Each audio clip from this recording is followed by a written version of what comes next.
नई and colourful world में हम लास्ट टॉपिक की तरफ चल पड़े हैं। बहुत इंटरेस्टिंग टॉपिक है, बड़े प्यारे प्यारे फिनोमिना के बारे में मैं आप लोगों से बात करने वाली हूँ। इसमें दिस आर नेचुरल फिनोमिनाज। दो फिनोमिना आपके सिलेबस में है, पहला एटमॉस्फेरिक रिफ्रैक्शन एंड दूसरा है स्कैटरिंग ऑफ लाइट। इन दोनों फिनोमिना से होने वाली घटनाओं के बारे में बात करेंगे। चलिए बात करना शुरू करते हैं। पहली बात हम करेंगे कि जो प्लैनेट्स हैं और जो स्टार्स हैं उनके बारे में आप लोग बहुत अच्छे से जानते हो। स्टार्स ट्विंकल करते हैं, प्लैनेट्स ट्विंकल नहीं करते। तो पहला पॉइंट यही ले लेते हैं, स्टार्स क्यों ट्विंकल करते हैं। स्टार्स ट्विंकल करते हैं, पहला क्वेश्चन ले देते हैं। व्हाई डू स्टार्स ट्विंकल, क्यों टिमटिमाते हैं। देखो, स्टार्स जो हैं हमारी अर्थ से बहुत बहुत बहुत बहुत दूर हैं और उनसे जो लाइट आ रही है, जब तक वो वैक्यूम है, अर्थ के एटमॉस्फेयर में नहीं घुसी, तब तक का हमें कोई लेना देना है नहीं।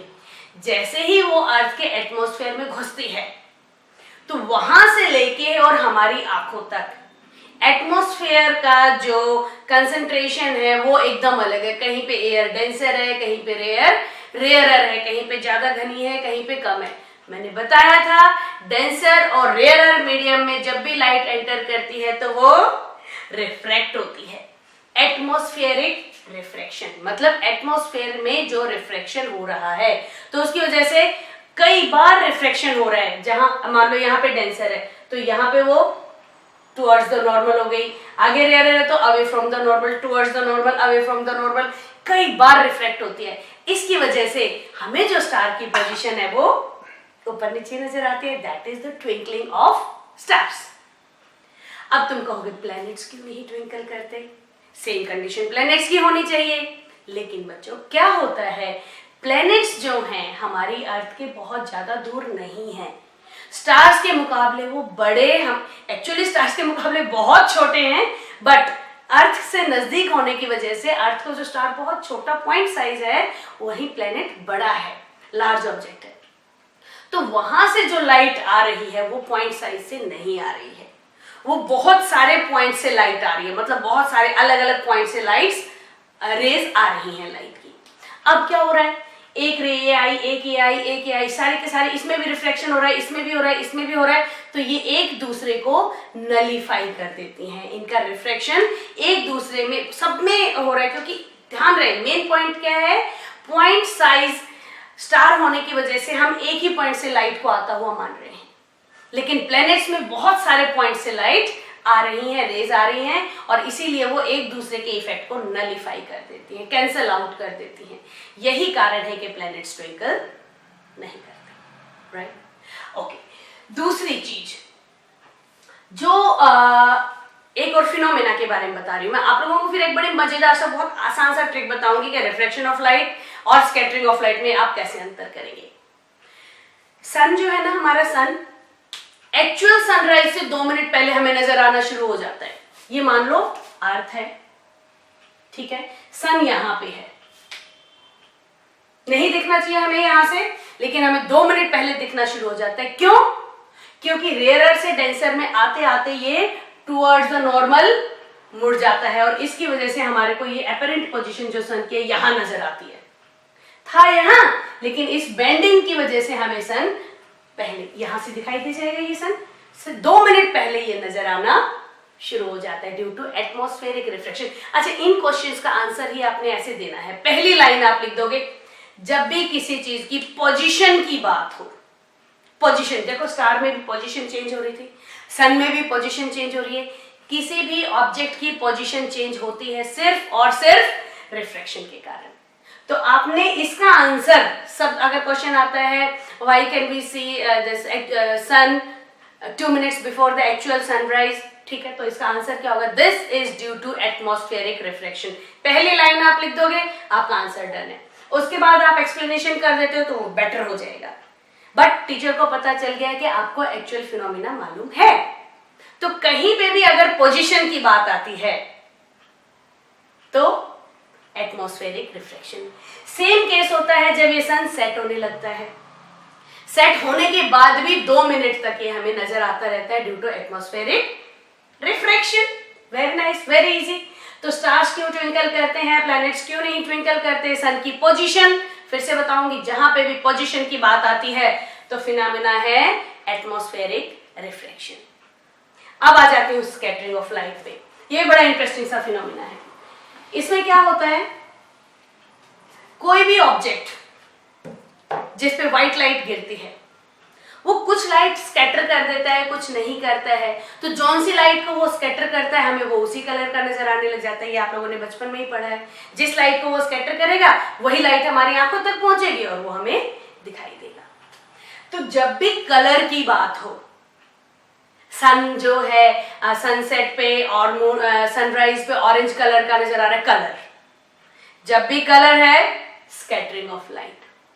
स्काई का कलर ब्लू क्यों है? Scattering of light. अब मैं बताऊंगी ब्लू क्यों है, लेकिन है कारण क्या? Scattering of light. तो बादलों का रंग व्हाइट क्यों है? फिर कलर की बात आई, जहां पे भी कलर की बात आएगी तो आपका आंसर होगा स्कैटरिंग ऑफ लाइट। सबसे पहले हम ब्लू कलर, स्काई का, किसकी बात करेंगे? ब्लू कलर की। ये ब्लू कलर की क्यों होती है? इसमें स्कैटरिंग में भी एक खास बात है। स्कैटरिंग में क्या खास बात है? स्कैटरिंग की बात यह है, पार्टिकल्स के साइज पे डिपेंड करता है। लाइट की फ्रीक्वेंसी और पार्टिकल का साइज। छोटे पार्टिकल के साइज, छोटी वेवलेंथ, अगर फ्रीक्वेंसी कहें तो बड़ी फ्रीक्वेंसी हम वेवलेंथ ले लेते ताकि वो सेम मैच कर जाए। छोटा पार्टिकल छोटी वेवलेंथ को स्कैटर करेगा, बड़ा पार्टिकल बड़ी वेवलेंथ को स्कैटर करेगा। छोटी वेवलेंथ किसकी थी?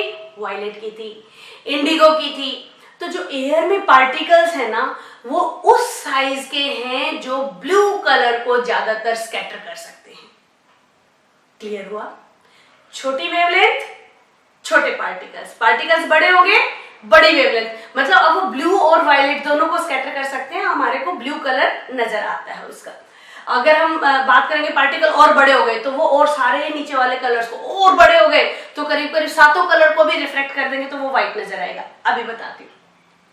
तो क्या हो रहा है, सन से लाइट आ रही है, 7 कलर्स आ रहे हैं, पार्टिकल्स छोटे हैं, छोटी वेवलेंथ को स्कैटर करते हैं, किसको? ब्लू कलर को। तो वो आंखों में हमारी में आती है, दैट इज वाई हम उसको देख पाते हैं ब्लू कलर में, स्काई को। क्लाउड्स व्हाइट क्यों होते हैं?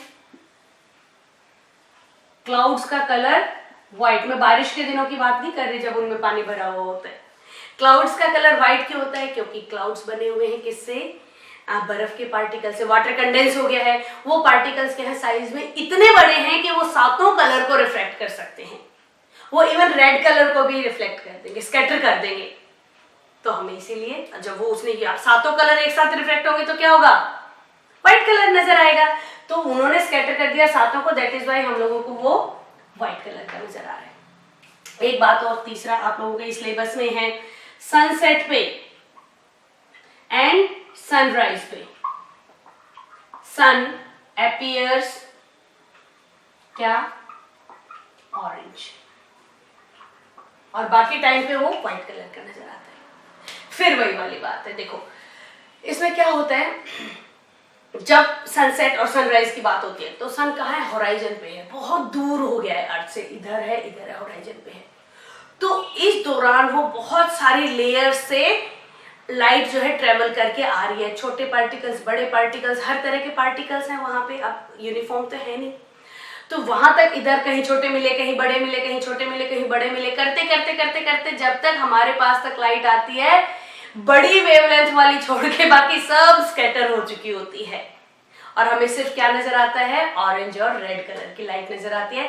दैट इज वाई जो सन है सनराइज पे और सनसेट पे ऑरेंज कलर का अपीयर हो रहा है।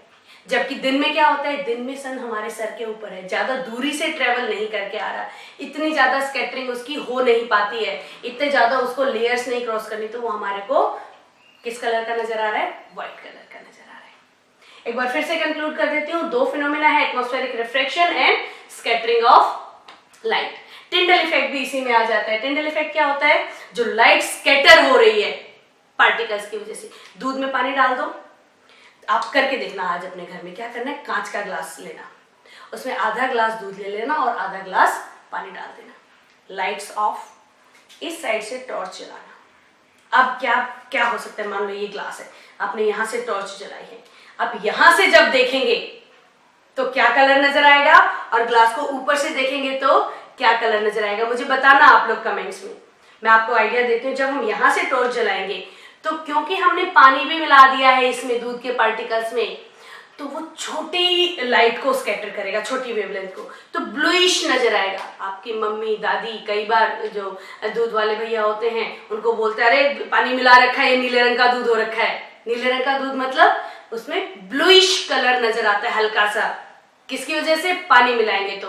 अगर पानी नहीं मिलाएंगे तो पार्टिकल छोटे नहीं है तो दूध स्कैटर ब्लू कलर को नहीं करेगा, वो व्हाइट नजर आएगा क्योंकि बड़े पार्टिकल है। पानी मिलाने से क्या हो गया, पार्टिकल्स छोटे आ गए तो ब्लूइश कलर है, जैसे हम ऐसे देखेंगे तो वो ब्लू कलर का नजर आएगा। और अगर हम ग्लास के इस किनारे से देखेंगे तो क्योंकि ब्लू और वो तो सब स्कैटर हो गई है और यहाँ से हमें रेडिश नजर आएगा। आप करके देखना और मुझे कमेंट में जरूर बताना कि आप लोगों को ये फिनोमिना नजर आया कि नहीं आया। और इस इफेक्ट को हम कहते हैं Tyndall effect, the scattering of light due to the colloidal particles. ये कोलाइडल पार्टिकल्स हैं।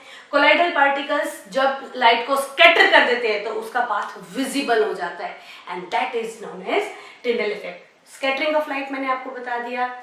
कहीं पे भी पोजीशन की बात आए रिफ्रैक्शन, कहीं पे भी कलर की बात आए स्कैटरिंग ऑफ लाइट।